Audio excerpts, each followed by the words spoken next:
నేడు సిట్ విచారణకు కేసీఆర్ హాజరు కానున్నారు. కాసేపట్లో ఎర్రవల్లి నుంచి హైదరాబాద్ నందినగర్లోని ఇంటికి చేరుకోనున్నారు మాజీ సీఎం కేసీఆర్. అక్కడే మధ్యాహ్నం 3 గంటల నుండి సిట్ విచారణ జరగనుంది. విచారణ సమయంలో నందినగర్ ఇంట్లోనే బీఆర్ఎస్ వర్కింగ్ ప్రెసిడెంట్ కేటీఆర్ ఉండనున్నారు. ఆ సమయంలో తెలంగాణ భవన్లో హరీష్ రావు ఉండనున్నారు. అక్కడ 2500 మందికి భోజనాలు ఏర్పాటు చేస్తున్నారు. తెలంగాణ భవన్ పరిసరాల్లో ట్రాఫిక్ ఆంక్షలను విధించారు. హైదరాబాద్ చుట్టుపక్కల నుండి బీఆర్ఎస్ శ్రేణులు తరలిరానున్నారు. తెలంగాణ వ్యాప్తంగా నిరసన ర్యాలీలకు బీఆర్ఎస్ పిలుపునిచ్చింది. కేసీఆర్ ను సిట్ విచారణకు పిలవడంపై ఆందోళనకు దిగుతోంది. అన్ని మండల జిల్లాల కేంద్రాలు నిరసనలు తెలుపుతూ ఉన్నారు. తెలంగాణ భవన్ కు తరలి రావాలని పార్టీ క్యాడర్ కు పిలుపునిచ్చింది.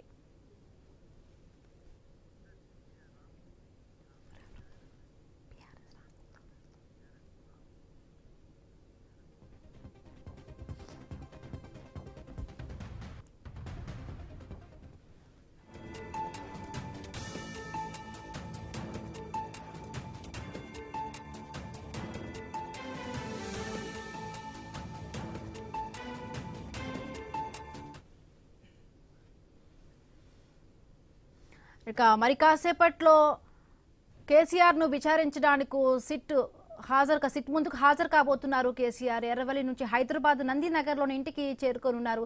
అక్కడే మధ్యాహ్నం 3 గంటల నుంచి కూడా ఈ సిట్ విచారణ జరగనుంది. రైట్, మాట్లాడదాం. గెస్టులు జాయిన్ అయ్యారు. బీఆర్ఎస్ నుంచి రామ్మూర్తి గారు జాయిన్ అయ్యారు. నమస్తే అండి రామ్మూర్తి గారు.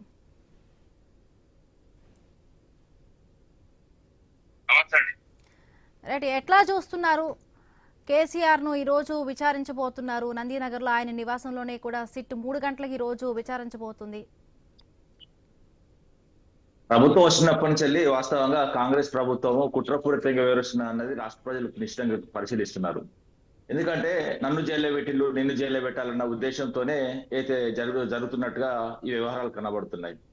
వాస్తవాలు ఏంటంటే అసలు ఫోన్ ట్యాపింగ్ అన్న కేసుతోని మీకు లాభం లేదు, నాకు లాభం లేదు, అదే విధంగా రాష్ట్ర ప్రజలకు కూడా ఎలాంటి లాభం లేదు. ఎవరు వచ్చి కూడా మేము మాది ఇట్లా జరిగింది, మాది ఫోన్ ట్యాప్ అయింది, మా ఫోన్ ట్యాప్ కావడం వల్ల వ్యక్తిగత అయితే మా ఈ మొత్తం బయటకు వచ్చినాయని చెప్పింది కూడా ఎవరు లేరు. కొంతమంది రాజకీయ నాయకులు మాత్రమే వాస్తవంగా టైం పాస్ కోసం, అదే విధంగా రాజకీయ లబ్ధి కోసం చేస్తున్నట్టుగా కనబడుతుంది. బీజేపీలో ఉన్న ఇద్దరు నాయకులు కానీ, అదే విధంగా కల్వకుంట్ల కవిత గారు కానీ, అదే విధంగా కొంతమంది ముఖ్యమంత్రి బ్యాచ్ కానీ, వీళ్ళు మాత్రమే మా ఫోన్ ట్యాప్ అయిందని ఒక కుట్రపూరితమైన వ్యవహారంగా నేను చూస్తున్నాను. వాస్తవంగా ఏంటంటే 65 ఇయర్స్ పైబడ్డ వాళ్ళను వాస్తవంగా ఎక్కడ నివాసం ఉంటే అక్కడికి పోయి అయితే వాస్తవంగా విచారణ చేపట్టాల్సిన సిట్ ఇప్పుడు వాస్తవంగా దీన్ని ధిక్కరించినట్టుగానే మనం పరిగణన తీసుకోవచ్చు. అదే విధంగా వాస్తవంగా చెప్పాలంటే ఇప్పుడు రాజ్యాంగాన్ని, అదే విధంగా ఏదైతే సెక్షన్స్ ని కూడా అధిగమించినట్టుగా కూడా మనకు కనబడుతున్నది. ఎందుకంటే సిఆర్పిసి చట్టం కింద ఏదైతే 62 ఉంటుందో ఆ 62 ప్రకారం వాస్తవంగా స్టిక్ చేయడం కానీ, గొడవలకు కానీ ఇవన్నీ చేయకూడదు. వాస్తవంగా వ్యక్తిగతంగానే ఎవరైనా వాస్తవంగా సాక్షులు కానీ, అదే విధంగా ఎవరినైనా కూడా విచారించాలనుకుంటే వాళ్ళకు హ్యాండ్ బై హ్యాండ్ ఇవ్వాలి. దాని తర్వాత వాస్తవంగా ఒక అక్నాలెడ్జ్మెంట్ కూడా ఇవ్వాలన్న ఇంకిత జ్ఞానం కూడా మర్చిపోయి వీళ్ళందరూ వాస్తవంగా చెప్పాలంటే ఈ అధికారుల మీద కానీ, లేకపోతే ఈ సిట్ సంబంధించిన ఈ స్పెషల్ అధికారుల మీద కానీ చర్యలు చేసే అవకాశం ఉన్నా కూడా వాళ్ళ కడుపు మీద కొట్టే ఆలోచన కానీ ఎక్కడ కూడా మా గౌరవ కేసీఆర్ గారు లేదు. కాబట్టి ఖచ్చితంగా హాజరు కావాలని నిర్ణయం చేసుకున్నాడు. 3 గంటలకు హాజరై, ఎందుకంటే ఈ అసలు ఫోన్ ట్యాపింగ్ ఏంది, అసలు ఈ వ్యవహారం ఏంది, అసలు ఎందుకు టైం పాస్ చేస్తున్నారు, రాష్ట్రంలో చాలా పరిస్థితులు చాలా అగమ్యగోచరంగా ఉన్నాయి. అదే విధంగా వాస్తవంగా విద్యార్థులు కానీ, అదే విధంగా రైతులు కానీ చాలా ఇబ్బంది పడుతున్నారు. ఇవన్నీ సామాన్య ప్రజలు పడే ఇబ్బందులు ప్రభుత్వానికి గడబడతలేదు. ఓన్లీ కుట్రపూరితంగా వివరించి వాస్తవంగా ప్రతీకారం తీర్చుకోనికే ప్రయత్నం చేస్తుంది. ఎవరి మీద వేయాలండి? సిట్ వేస్తే రైతుల ఆత్మహత్యలకు కారణమైన ప్రభుత్వం ఏదైతే వ్యవసాయ శాఖ మంత్రి మీద వేయాలి. అదే విధంగా 655 మంది చచ్చిపోయినండి ఈ రోజు వరకు. అదే విధంగా విద్యార్థుల ప్రాణాలు చెలగాటమాడుతున్నా 582 ప్రాణాలు తీసిన అయితే విద్యాశాఖ మంత్రి మీద వేయాలి. ముఖ్యమంత్రి కాబట్టి విద్యాశాఖ మంత్రి మీద వేల కొద్ది అస్వస్థ నిన్నడిగిన ఖమ్మంలో కూడా జరిగింది. ఆయన మీద ఏం జరుగుతుంది? అసలు విద్యా వ్యవస్థలో ఈ విధమైన చావులు దాదాపు ఎప్పుడు లేదండి. ఇప్పుడు అంతకు ముందు ఎందుకంటే మనము సపరేట్ గా ఉన్నప్పుడు కానీ, అదే విధంగా కలిపిన తర్వాత కానీ, మళ్ళీ ఇప్పుడు సపరేట్ గా 10 ఏళ్ళు ఉన్న తర్వాత, 12 ఏళ్ళు ఉన్న తర్వాత కూడా ఎప్పుడు జరగలేదు. ఒకే దాదాపు 2 సంవత్సరాలు 582 మంది చనిపోవడం అంటే నా లెక్కలు కూడా కాదండి, ఎన్సీఆర్బి లెక్కలే. అదే విధంగా ఆటో డ్రైవర్లు 200 మంది చచ్చిపోయారు. అదే విధంగా చేనేత కార్మికులు 47 మంది చచ్చిపోయారు. ఈ విధంగా చావుల కారణమవుతున్న ఈ పార్టీ మీద వేయాలనా లేకపోతే ఈ ప్రభుత్వం మీద వేయాలా? అంత ఎందుకండి. ఇప్పుడు కొండారెడ్డిపల్లి స్వగ్రామం రేవంత్ రెడ్డిది, అక్కడ మాజీ సర్పంచ్ సూసైడ్ చేసి చనిపోయిండు. ఆ సూసైడ్ నోట్ లో కూడా క్లియర్ రాసి పెట్టిండు, నా చావుకు రేవంత్ రెడ్డి అన్నదమ్ములే కారణమని. మరి వాళ్ళ మీద వేయరే సిట్టు? ఇప్పుడు ఆయన అరెస్ట్ చేయరే, అది ఎఫ్ఐఆర్ చేయరే. ఇలాంటిది ఇప్పుడు ఏంటంటే మీకో న్యాయం మాకో న్యాయం. ఇంకోటి ఏంటంటే వాస్తవంగా ఇప్పుడు సిట్ అధికారులు ఎంత కుట్రపూరితంగా వివరిస్తున్నారో ఒక చిన్న ఎగ్జాంపుల్ అండి. హరీష్ రావు గారిది వాస్తవంగా ఎన్నికల అఫిడవిట్ లో సిద్దిపేట అని ఉంటది. మరి సిద్దిపేట కూడా ఇవ్వాలి కదా. ఇప్పుడు ఇక్కడ హైదరాబాద్ లో ఎందుకు ఇచ్చలేదానికి? ఇప్పుడు గౌరవ్ కేసీఆర్ గారి విషయం మాట్లాడితే, ఎందుకంటే ఎన్నికల అఫిడవిట్ లో కేసీఆర్ గారిది నందినగర్ లో ఇస్తా అంటే, మరి హరీష్ రావు గారి విషయంలో ఒక న్యాయం, కేసీఆర్ గారి విషయంలో ఒక న్యాయమా? ఎందుకంటే ఆయనకు క్లియర్ గా తెలుసు, కాన్స్టిట్యున్సీలో ఉంటున్నాడు, ఒక నిర్మాణం ఏర్పాటు చేసుకుని ఇల్లు కట్టుకొని అక్కడే ఉంటున్నాడు, వ్యవసాయం చేసుకుంటున్నాడు. క్లియర్ అక్కడ వేయొచ్చు కదా. ఇప్పుడు భూమండలం అవతలైతే లేదు కదా అండి. ఇప్పుడు తెలంగాణలో ఉన్న తెలంగాణ ఆ ప్రాంతం దాటైతే నివసిస్తలేడుగా, తెలంగాణలో ఉంటున్నాడు, పైగా అతని కాన్స్టిట్యున్సీలో ఉంటున్నాడు గౌరవ్ కేసీఆర్ గారు. ఇంకోటి ఏంటంటే వెళ్ళి మీరు విచారించుకోవచ్చు, నా ఇంటికి రమ్మని చెప్పిండు, అయినా కూడా మీకు ఫోన్కి ఏమడ్డం వస్తుంది, అది ఏం ఆత్మాభిమానం వస్తున్నది అంటే బయటికి తీసుకొచ్చి ఒక రాష్ట్రానందం. ఇలాంటి కార్యక్రమాలు కరెక్ట్ కాదండి. రైట్ రామ్మూర్తి గారు, మళ్ళీ డిస్కస్ చేద్దాం. సో చిన్న బ్రేక్ తీసుకుందాం, బ్రేక్ తర్వాత కంటిన్యూ. నేడు సిట్ విచారణకు కేసీఆర్ హాజరు కానున్నారు. కాసేపట్లో ఎర్రవల్లి ఫామ్ హౌస్ నుండి హైదరాబాద్ నందినగర్ లోని తన సొంత ఇంటికి చేరుకోనున్నారు మాజీ సీఎం కేసీఆర్. అక్కడే మధ్యాహ్నం 3 గంటల నుండి సిట్ విచారణ జరగనుంది. విచారణ సమయంలో నందినగర్ ఇంట్లోనే బీఆర్ఎస్ వర్కింగ్ ప్రెసిడెంట్ కేటీఆర్ కూడా ఉండనున్నారు. ఇక తెలంగాణ భవన్ లో హరీష్ రావు కూడా ఉండబోతున్నారు. అక్కడ 2500 మంది కూడా భోజనాలు ఇవాళ ఏర్పాటు చేసినట్టుగా తెలుస్తోంది. సో తెలంగాణ భవన్ పరిసర ప్రాంతాల్లో కూడా ట్రాఫిక్ ఆంక్షలు అయితే విధించారు. రైట్, తెలంగాణ భవన్ నుంచి మా కరెస్పాండెంట్ ఏవే స్వామి అక్కడ సిద్ధంగా ఉన్నారు లైవ్ లో. సో తెలుసుకునే ప్రయత్నం చేద్దాం. స్వామి, సిచ్యువేషన్ ఏంటి తెలంగాణ భవన్ దగ్గర? ఇప్పటికే అందరూ కూడా పెద్ద ఎత్తున బీఆర్ఎస్ కార్యకర్తలందరూ చేరుకున్నట్టుగా తెలుస్తోంది. హిమబిందు, ఈరోజు సిట్ అధికారులు కేసీఆర్ను విచారించే సందర్భంగా పెద్ద ఎత్తున కూడా బీఆర్ఎస్ పార్టీ తెలంగాణ వ్యాప్తంగా నిరసనకు, ర్యాలీలకు, ధర్నాలకు, రాస్తారోకులకు, బైక్ ర్యాలీలకు ఇప్పటికే పిలుపునిచ్చింది. తెలంగాణ సాధించినటువంటి కేసీఆర్ పైన విచారణ అంటేనే తెలంగాణను ఇబ్బంది పెట్టడం లక్ష్యంగానే ఈ ప్రభుత్వం తన వైఫల్యాలను కప్పుపుచ్చుకోవడం కోసం ప్రయత్నం చేస్తుందనేది కూడా బీఆర్ఎస్ నేత ఆరోపిస్తున్నారు. ఈరోజు మరి కాసేపట్లో ఎర్రవల్లి తన వ్యవసాయ క్షేత్రం నుంచి కేసీఆర్ నందినగర్ నివాసం చేరుకుంటారు. నందినగర్ నివాసంలోనే మధ్యాహ్నం 3 గంటల తర్వాత సిట్ అధికారులు కేసీఆర్ను 160 సిఆర్పిఎస్ ప్రకారం ఆయన స్టేట్మెంట్ని రికార్డ్ చేస్తారు. ఇప్పటికే ఈ కేసుకు సంబంధించి ఒకవైపు హరీష్ రావుని, కేటీఆర్ని, సంతోష్ రావుని ఇప్పటికే వారి స్టేట్మెంట్లను రికార్డ్ చేశారు. దాదాపుగా ఒక్కొక్కరిని సరాసరి 7 గంటలకు పైగా విచారణ కొనసాగించారు. మనం చూస్తున్నాం తెలంగాణ భవన్ వద్ద పరిస్థితిని మనం అబ్జర్వ్ చేస్తే కనుక వందల సంఖ్యలో పోలీసు అధికారులను, పోలీసు సిబ్బందిని ఇప్పటికే మోహరించారు. హైదరాబాద్ సిపి ఆదేశాల మేరకు నందినగర్లో ఉన్నటువంటి కేసీఆర్ నివాసం, అదేవిధంగా ఇటు తెలంగాణ భవన్, ఈ కూడలన్నింటినీ కూడా పూర్తిగా పోలీసులు ఇప్పటికే పెద్ద ఎత్తున కూడా ఆ వైపు బందోబస్తు కల్పించారు. బీఆర్ఎస్ పార్టీ క్యాడర్ అంతా కూడా ఈరోజు భారీ నిరసనలకు, ర్యాలీలకు పిలుపునివ్వడంతో కూడా ఎక్కడ కూడా లా అండ్ ఆర్డర్కు ప్రాబ్లం రాకుండా పోలీసులు భారీ బందోబస్తును అయితే ఏర్పాటు చేశారు. హైదరాబాదు, తెలంగాణ భవన్, నందినగర్ పరిసర ప్రాంతాల్లో ట్రాఫిక్ ఆంక్షలు కూడా విధించారు. మధ్యాహ్నం తర్వాత ట్రాఫిక్ డైవర్షన్ కూడా కొనసాగుతుంది. ఇప్పటికే వందల సంఖ్యలో, వేల సంఖ్యలో బీఆర్ఎస్ పార్టీ కార్యకర్తలు తరలి వస్తారని భావిస్తున్నటువంటి పోలీసులు అందుకు అనుగుణంగా భారీ బందోబస్తును అయితే ఏర్పాటు చేస్తారు. గతంలో కాళేశ్వరం కమిషన్ ముందు కేసీఆర్ హాజరైన సందర్భంగా బీఆర్కే భవన్ వద్ద తలెత్తినటువంటి పరిస్థితికి మళ్ళీ ఈసారి అలాంటి పరిస్థితి రాకుండా ఉండడం కోసం పోలీసులు ముందు జాగ్రత్తలు చర్యలు చేపట్టారు. ఈసారి ఏకంగా BRS party working president KTR స్వయంగా ఈ తెలంగాణ వ్యాప్తంగా నిరసనకు, ర్యాలీలకు, ఆందోళనలకు, బైక్ ర్యాలీలకు ఒకవైపు పిలుపునివ్వడంతో కూడా రాష్ట్ర వ్యాప్తంగా ప్రతి గ్రామంలో, ప్రతి పట్టణంలో, ప్రతి మండల కేంద్రంలో, జిల్లా కేంద్రాల్లో, ప్రతి చోట కూడా 12,000 గ్రామాల్లో ఈ ర్యాలీలు చేపట్టాలి, ధర్నాలు, నిరసనలు వ్యక్తం చేయాలని చెప్పేసి పిలుపునివ్వడంతో కూడా పోలీసులు రాష్ట్ర వ్యాప్తంగా అలర్ట్ అయ్యారు. దీంతో ఇందుకు అనుగుణంగానే వారంతా కూడా తెలంగాణ భవన్కి వచ్చేటువంటి పార్టీ క్యాడర్ అందరిని కూడా ఒకవైపు సమన్వయం చేసుకోవడం కోసం ఏర్పాట్లు చేసి పెట్టారు. వచ్చేవారికి భోజనాలతో పాటు అన్ని రకాల ఏర్పాట్లు అయితే చేసి పెడుతున్నారు. అందరూ కూడా ఒకవైపు శాంతియుతంగా తమ నిరసనలు వ్యక్తం చేయాలని చెప్పేసి పిలుపునిచ్చారు. శాంతియుత నిరసనల కార్యక్రమం సంబంధించి ఎలాంటి అవాంఛనీయ సంఘటన జరగకుండా పోలీసులు జాగ్రత్త పడుతున్నారు. నిన్న కేసీఆర్ కూడా ఒకవైపు బంజారాహిల్స్ ఏసీపీ, ఒకవైపు ఇన్వెస్టిగేషన్ ఆఫీసర్గా ఉన్నటువంటి వెంకటగిరికి రిప్లై అయితే రాయడం జరిగింది. ఇందులో 6 పేజీల రిప్లై లెటర్లో అనేక అంశాలైనా ప్రస్తావించారు. ఇన్వెస్టిగేషన్ ఎక్కడ కూడా నోటీసులు ఇచ్చిన అధికారులు కూడా ఎక్కడ కూడా చట్టబద్ధంగా వివరించట్లేదు, రాజ్యాంగబద్ధంగా వివరించట్లేదు. 65 సంవత్సరాల పైన ఉన్నటువంటి వ్యక్తులకు వారి ప్రివిలేజెస్ ని కాపాడడంలో ఈ ప్రభుత్వం విఫలమైంది. నేను చట్ట ప్రకారం విచారణకు హాజరు కావాలని ఇవ్వాల్సిన అవసరం లేనప్పటికీ కూడా చట్టాన్ని గౌరవించే వ్యక్తిగా, రాజ్యాంగాన్ని గౌరవించే వ్యక్తిగా మీకు మధ్యాహ్నం 3 గంటల తర్వాత అవైలబుల్లో ఉంటానని చెప్పేసి కూడా ఆయన గుర్తు చేశారు. ఒకవైపు సుప్రీంకోర్టు గతంలో ఇచ్చిన తీర్పులను కూడా ఈ పోలీసులు గౌరవించట్లేదు, కోర్టు ధిక్కరణకు పాల్పడుతున్నారని చెప్పేసి కూడా కేసీఆర్ తన 6 పేజీల లేఖలో వారికి వివరణ ఇచ్చారు. మొత్తానికైతే 3 గంటల తర్వాత కేసీఆర్ తెలంగాణ నందినగర్ నివాసంలోనే ఒకవైపు సిట్ అధికారులు ఒకవైపు 160 సిఆర్పిసి ప్రకారం కేసీఆర్ స్టేట్మెంట్ని ఈ కేసులో రికార్డ్ అయితే చేయనున్నారు. హిమబిందు. రైట్, థ్యాంక్ యూ స్వామి. నేడు సిట్టు విచారణకు మాజీ సీఎం కేసీఆర్ హాజరు కాబోతున్నారు. ఆయన నివాసం నందినగర్ లో కూడా సిట్ విచారణకు హాజరు కాబోతున్నారు. మధ్యాహ్నం 3 తర్వాత కూడా ఈ విచారణ కొనసాగబోతోంది. రైట్, కాంగ్రెస్ నుంచి తేజావతి వెంకట నాయక్ గారు జాయిన్ అయ్యారు. నమస్తే అండి వెంకట నాయక్ గారు. సో ప్రజా సమస్యలన్నీ కూడా వదిలేసి కేవలం కక్షపూరితంగా కూడా టార్గెట్ చేసే విధంగా కూడా ఇవాళ సిట్టు విచారణకు పిలుస్తున్నారు అంటూ కూడా అటు టిఆర్ఎస్ నాయకులు ఆరోపిస్తున్న పరిస్థితి. మేడం, మీకు ప్యానెల్ పెద్దలకు నమస్కారం. మేడం, ఇది ఫోన్ ట్యాపింగ్ జరిగిన తర్వాత ఏదైతే ఆధారాలు ఉన్నాయో ఆధారాలను బేస్ చేసుకుని దొరికిన ఆధారాల చేత ఇది వాంగ్మూలం తీసుకున్న తర్వాత జరుగుతున్న విచారణ వ్యవహారం మేడం. ఇంతవరకు ఎవరి మీద ఏది నిరారోపణ చేయలేదు, ఎవరిని తీసుకుపోయి చేయలేదు, ఏం చేయలేదు. ఎవరైతే వాంగ్మూలం తీసుకున్న తర్వాత ఆ వ్యక్తులు పైన బాస్ ఏమంటే చేశారంటే ఆ బాస్ ఎవరైనా దాని మీద విచారణ జరుగుతుంది. సో విచారణ జరిగిన దాన్ని కూడా ఇంత అంగుల హార్పాటాలుగా దానికి రాజకీయ కోణంగా చూడాల్సిన అవసరం లేదు. గతంలో కేసీఆర్ గారు గవర్నమెంట్ ఉన్నప్పుడు ఎవరు విచారణ కట్టిన కాలేదా మేడం? ఎవరు విచారణకు వాళ్ళు పిలిపి ఇవ్వలేదా? మరి అప్పుడు ప్రజాస్వామ్యం కూని కాలేదా? సో వాళ్ళ దాకా వచ్చినప్పుడు ప్రజాస్వామ్యం కూనైందని మాట ఏదైతే ఉందో అది తప్పించుకునే మాటలే అనుకోవాలి.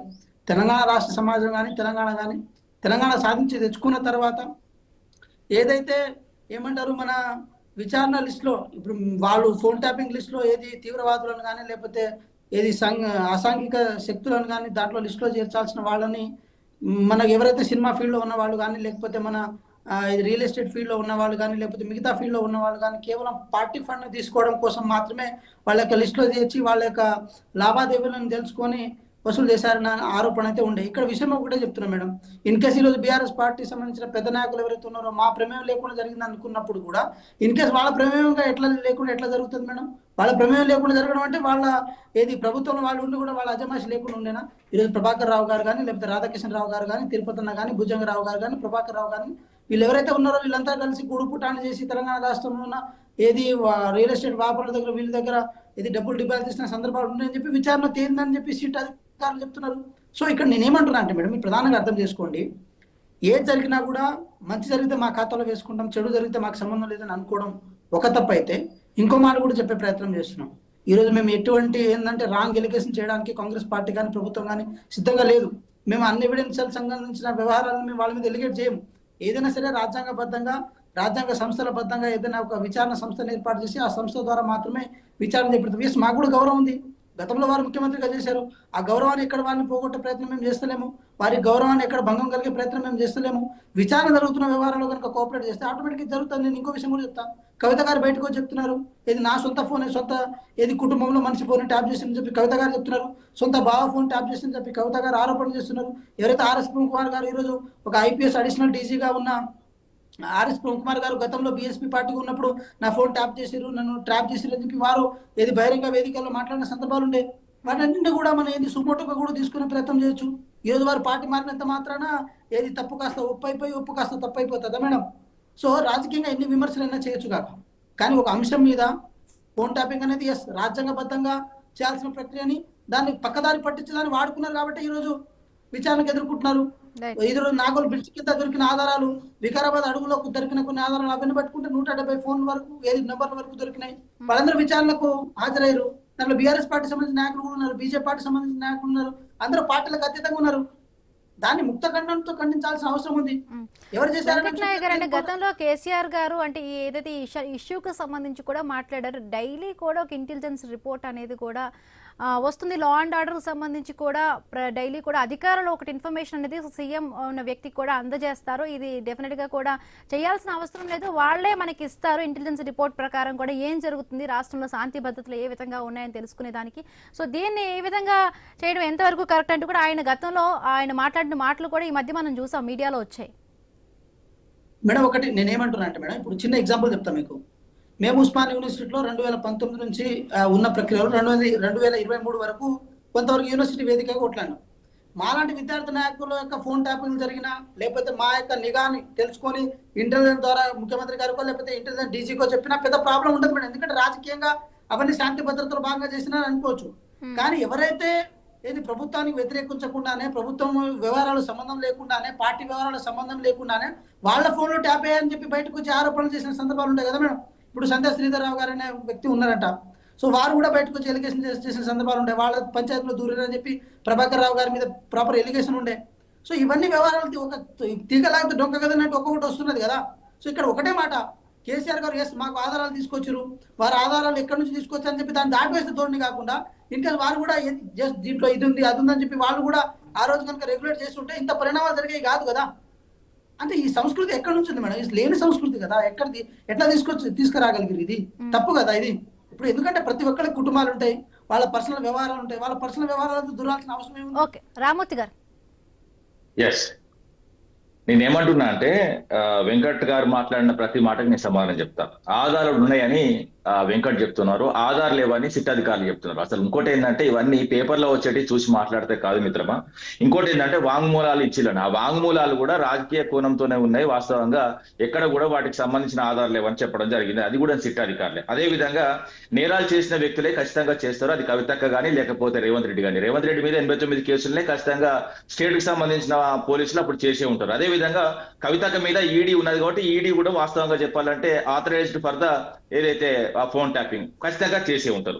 ఎందుకంటే నెక్స్ట్ ఇప్పుడు ఏంటంటే కోమటిరెడ్డిది కూడా నాది ఫోన్ ట్యాపింగ్ అవుతుందని అది కూడా పలుమార్లు చెప్పడం జరిగింది వివిధ వేదికల ద్వారా కూడా. ఇక్కడ అదే విధంగా సిట్ అధికారులు డబ్బులు వసూలు చేస్తున్న వారిని ఏదైతే చాలా మంది సిట్ అధికారులు చెప్తున్నారు, డబ్బులు అది ఏదైతే వాస్తవంగా గత ప్రభుత్వము కొంతమంది బ్లాక్ చేసింది, సినిమా వాళ్ళను అదే విధంగా రియల్ ఎస్టేట్ వాళ్ళను అని చెప్పడం ఏదైతే వెంకట్ చెప్తున్నారో పచ్చి అబద్ధం. ఎందుకంటే వాళ్ళు నిన్న అయితే వాస్తవంగా కేటీఆర్ గారు వెళ్ళినప్పుడు కేటీఆర్ గారు అడగడం జరిగింది ఏంటంటే ఇప్పుడు కొంతమంది మా వ్యక్తిగత హరణం చేస్తున్నారు, వీళ్ళకి అంటగడుతున్నారు, వాళ్ళ జీవితాల్లో తొంగి చూస్తున్నారు.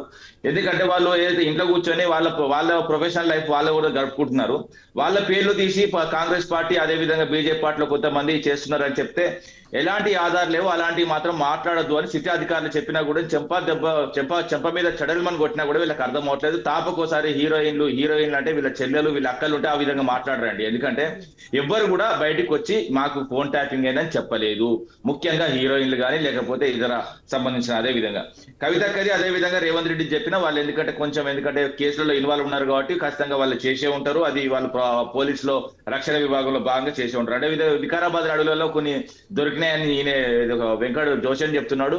వాస్తవంగా పోలీసులను కానీ అదే విధంగా సిట్టాధికారులను కానీ అయితే వాస్తవంగా ఫోన్ ట్యాపింగ్ సంబంధించిన ఆధారాలు ఎక్కడంటే మూసీ నదిలో పడిపోయినాయి, అవి తీసుకుపోయి ఏసీలు అని కొంత అలిగేషన్ ప్రభాకర్ రావు మీద చేసిలు, కానీ వాస్తవంగా అలాంటిది ఏం లేదు. ఇంకోటి ఏంటంటే మేము ప్రభాకర్ రావుని తీసుకొచ్చినాం కథా కార్ఖానాన్ని మాట్లాడుతున్నాం. ప్రభాకర్ రావు వాస్తవంగా నేను వ్యక్తిగతంగా వచ్చి ఆ వాస్తవంగా పోలీసుల ముందు హాజరైండు, పోలీసుల విచారణకు సహకరిస్తున్నాడు. అంతే తప్ప కానీ గత ప్రభుత్వంలో అయితే ప్రభుత్వం ఎప్పుడు కూడా చేయదు. గౌరవ కేసీఆర్ గారు కూడా చెప్పారు. ఎందుకంటే ముఖ్యమంత్రి హోదాలో ఎవరు కూడా ఫోన్ ట్యాపింగ్ చేయరు. రోజు సాయంత్రం ఏదైతే విధి నిర్వహణలో భాగంగా ముఖ్యమంత్రి టేబుల్ మీదకి ఏదైతే ఇంటెలిజెన్స్ రిపోర్ట్ రావాలో అవి శాంతి భద్రతలకు సంబంధించి కానీ రాష్ట్రంలో వివిధ అంశాలు వస్తాయి. ఆ అంశాల మీద ఏ విధంగా చక్కదిద్దుకోవాలి, పరిపాలన విధానంలో ఏ విధంగా చేయాలన్న అంశాన్ని అదే విధంగా శాంతి భద్రత విషయంలో కొంచెం క్లీన్ గా నిర్ణయాలు తీసుకునే అవకాశం ఉంటుంది. ఇంకోటి ఏంటంటే నిన్న వాస్తవంగా గౌరవ కేసీఆర్ గారి నందిన గారి ఇంటిలో వాస్తవంగా ఇంటి గోడకు అతికించడం ద్వారా అయితే జూబ్లీహిల్స్ పోలీసులు ఒక 3 దాటిలండి. అది ఏంటంటే వాస్తవంగా రాజ్యాంగాన్ని ఉల్లంఘించారు, అదే విధంగా ఏదైతే చట్టాన్ని ఉల్లంఘించారు, అదే విధంగా వాస్తవంగా చెప్పాలంటే కోర్టును కూడా ధిక్కరించారు. ఎందుకంటే కోర్టు ఇతర గత తీర్పులు కూడా ఏదైతే క్లియర్ గా చెప్పడం జరిగింది. ఏదైనా 65 years ఎబోవ్ ఉన్న వాళ్లకు అదే విధంగా ఏదైతే ముఖ్యంగా సిఆర్పిసి ఏదైతే 160 ప్రకారం వ్యక్తిగా డైరెక్ట్ వెళ్ళి వ్యక్తిగా ఇవ్వాలి. అంతే తప్ప కానీ ఏ అధికారి అయినా కూడా వ్యక్తులకు మధ్యనే డైరెక్ట్ వెళ్ళి అక్కడ అక్నాలెడ్జ్మెంట్ చేయాలి తప్ప గోడ కంటిస్తే వాస్తవంగా ఏ విధమైన ఏదైతే డిమీన్ ఏ పర్సన్స్ ఏదైతే డిగ్నిటీ అదొకటి, అదే విధంగా వాస్తవంగా డిగ్నిటీ ఆఫ్ వయలేటింగ్ కూడా అవుతుంది. కాబట్టి ఇది కోర్టు అదే విధంగా ఆర్టికల్ 21 క్లియర్ గా చెప్పింది. కాబట్టి ఆర్టికల్ 21 ఉల్లంఘించారు, అదే విధంగా కోర్టును ధిక్కరించారు. అదే విధంగా చట్టాల విషయంలో కూడా ఈ ప్రభుత్వానికి కానీ పోలీసులకు కానీ ఎక్కడ కూడా న్యాయం లేదు. ఎందుకంటే ముఖ్యమంత్రి సోదరులకు న్యాయం, అదే విధంగా ప్రతిపక్ష నాయకునికో న్యాయం. అదే విధంగా ఏమంటున్నా అంటే ఇప్పుడు ఒక వ్యక్తిగా వాస్తవంగా కొట్లాడి అయితే రేవంత్ రెడ్డి కుటుంబం మీద అలసి సూసైడ్ చేసుకున్న వ్యక్తి ఇంతవరకు ఎఫ్ఐఆర్ విషయంలో కానీ రేవంత్ రెడ్డి అన్నదమ్ములు చేపట్టి సూసైడ్ చేసుకొని చనిపోతున్నాడు. సొంత గ్రామం సంబంధించిన ఏదైతే కొండారెడ్డిపల్లికి సంబంధించిన వాస్తవంగా సర్పంచ్ చనిపోయినా కూడా ఇంతవరకు పోలీసులు చర్యలు తీసుకోలేదు. మరి అక్కడ ఎందుకు తీసుకోవట్లేదు? అక్కడ ఇవన్నీ ఎందుకు రావట్లేదు? అదే విధంగా ముఖ్యమంత్రి సోదరులు భూముల విషయంలో కానీ అదే విధంగా జాగల విషయంలో కానీ ఎన్ని నేరాలు చేస్తున్నారు. కొంతమంది కంప్లైంట్లు కూడా ఇవ్వడం జరిగింది పోలీస్ స్టేషన్లలో గతంలో కూడా. మొన్న అంతకుముందు ఎందుకంటే మాదాపూర్ లో కూడా వాస్తవంగా రేవంత్ రెడ్డి సోదరు మీద కేసు అయింది. మరి ఆ విషయంలో చర్యలు ఉండవు. ఎందుకంటే చట్టం ఇలా చుట్టమైందండి, అంతే తప్ప ఎక్కడ కూడా పోలీస్ అధికారులు కానీ సిట్ అధికారులు కానీ వ్యక్తిగత జీవితాల్లో తొంగి చూడొద్దని చెప్పింది. ఇప్పటికి కూడా మిత్రులు మాట్లాడేటప్పుడు సినిమా విషయం కానీ లేకపోతే ఇతర అంశాలు కానీ మాట్లాడొద్దు. ఎందుకంటే కొండ సురేఖ కూడా మొన్న తీసిన తర్వాత బొక్క బోర్లా పడ్డది. వాస్తవంగా బహిరంగ సారీ చెప్పిన పరిస్థితి వచ్చింది. ఇప్పుడు కూడా మీరు కూడా చెప్పవలసిన పరిస్థితి వస్తుంది. ఎవరి పేర్లు కూడా ఎవరు తీయద్దు, ఎవరికి కూడా హక్కు లేదు. ఎవరి జీవితాల్లో తొంగి చూస్తే ఏమైంది అన్నది వాస్తవంగా రేవంత్ రెడ్డి జీవితంలో జరిగిన ఒక సంఘటన. ఎందుకంటే డ్రోన్ కెమెరా ఒకరి ఇంటి మీద ఎగరేస్తే వాస్తవంగా ఆయన జైల్లో పెట్టడం జరిగింది. ఇలాంటి జైలు పెట్టే పరిస్థితి మీకు కూడా రావద్దు. మీకు వాస్తవంగా ఒక మంచి పరిపాలన చేయాలి. మీరు ఏదైతే 6 గంటలు వచ్చిన తర్వాత 6 గంటల మీద ఫోకస్ చేయాలి. ప్రజలు అస్తవ్యస్తమవుతున్నారు. మేడారంలో ఇబ్బంది అవుతుంది, మేడారంలో బట్టర్ ఫ్లాప్ అయ్యిండు. ఈ మీద విచారణ చేయండి. అసలు పోలీసులు ఏ విధంగా అక్కడ లాఠీ చార్జ్ చేస్తారు, అదే విధంగా ఏంటంటే లా అండ్ ఆర్డర్ ఏ విధంగా అదుపు తప్పింది, అదే విధంగా ప్రయాణికులు ఇబ్బంది పడడానికి కారణాలు ఏంది, అసలు ఆర్టీసీ అదే విధంగా రవాణా విభాగం ఈ విధంగా ఎందుకు ఫెయిల్ అయింది, వీటి మీద సిట్లో చేస్తే బాగుంటది. కానీ ఏదో కొండందోవి ఎలుకని కూడా కాదండి, కొండందోవి చీమను కూడా పట్టలేరు వీళ్ళు. ఇంకోటి ఏంటంటే ఫోన్ ట్యాపింగ్ అనేది ఒక ట్రాష్. గౌరవ కేసీఆర్ గారి ఇమేజ్ ని తగ్గడానికి ప్రయత్నం చేస్తుంది తప్ప మీరు ఎంత తొక్కాలనుకుంటే అంత పైకి లేస్తారు. మేడం ఒక విషయం ఏంటంటే ఇప్పుడు ఇందాక అన్నగారు చెప్పినంత కొండరెడ్డిపల్లి సర్పంచ్ ఇదంతా ఇవన్నీ అసలు ఇక్కడ మీరు కూడా విన్నట్టు లేరు అనుకుంటా. నాకు తెలిసి మేము కూడా ఇక్కడ ఒకటి suicide note suicide note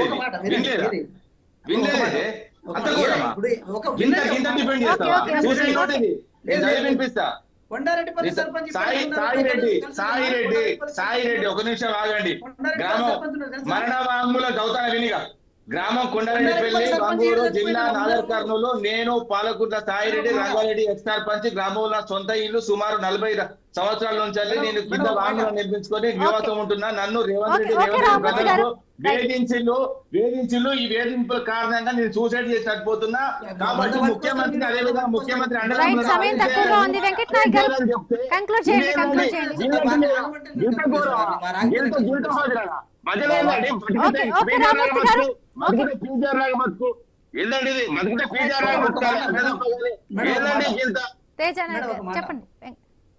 madam ఒక విషయం ఏంటంటే విన్నట్టుందా? ఒక మాజీ సర్పంచ్ ప్రజాప్రతిని చనిపోతే గింత అవమానమా? మీరు విన్నట్లేదు, అసలు జరగలేదా? చెప్పుతూనే కొడతారు ప్రజలు. ఏం మాట్లాడుతున్నారు? అబద్ధాన్ని 10 సార్లు చెప్తే అది నిజమేం కాదు. కానీ ఒక మాట మేడం, నిజమేందుకు కాదు, సూసైడ్ నోటీస్ కాదు. ఇంకెక్కడ అది కాదండి. వెంకట్ గారు చదువుకున్న వాళ్ళు, విజ్ఞానం. రామూర్తి గారు డ్రైవ్ లో పాల్గొన్నందుకు. సో ఇవి ఇప్పటి వరకు అప్డేట్స్. మరిన్ని అప్డేట్స్ కొనసాగుతాయి. Keep watching I news. మీతోనే మీ